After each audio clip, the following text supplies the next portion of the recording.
গোয়েন্দা বিভাগের লোক আছে, কিন্তু তার সত্ত্বেও এ কথাটা আমাকে বলতেই হবে।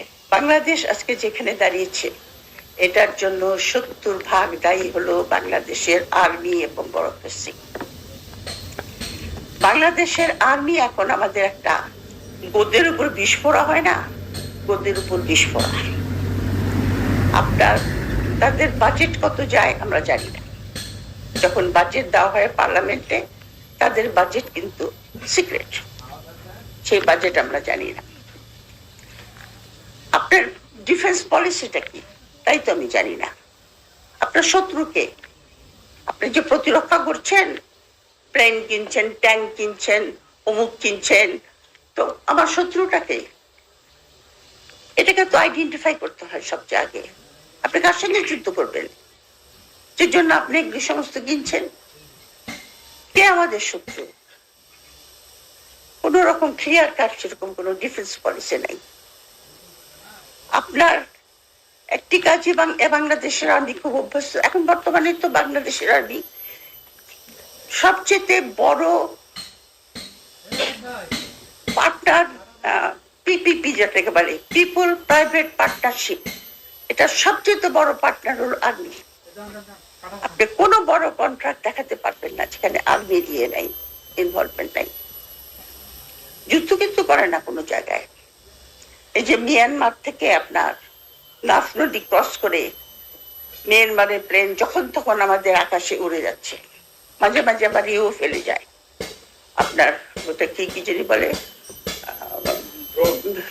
হ্যাঁ, ওগুলো ফেলে চলে যায়, কিচ্ছু বলে না, ক্ষমতাই নাই কিছু করার। কিন্তু প্রত্যেকটা বিজনেসে তারা আছে।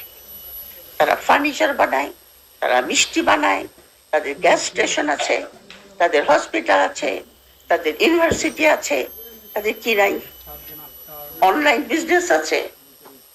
আবার এক ভাই তাকে DOHS আমির লোক না, ভাড়া থাকে মিরপুরে। তো ওর পাশে খেতে গেছে একদিন, মিষ্টি খেতে দিয়েছে আমাকে। আমি বললাম, মিষ্টি গুলো খুব ভালো করতে কিনছিস?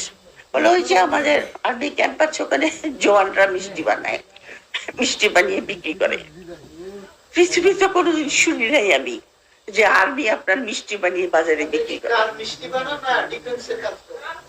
আর্মি তো ডিফেন্সের কাজ করবে। ওই যে আপনার আমাদের বর্তমান প্রফেসর ইউনুসের একজন ইয়ে ছিলেন না, আপনার শিল্প মন্ত্রী বশির সাহেব, উনি তো ইনভেস্টিগেশন, উনি ইয়ে করতে গেছিলেন আর কি। তখন উনি বলেছিলেন আর্মির কাজ কি ফার্নিচার বানানো? আর্মি যা ড্রোন বানাবে।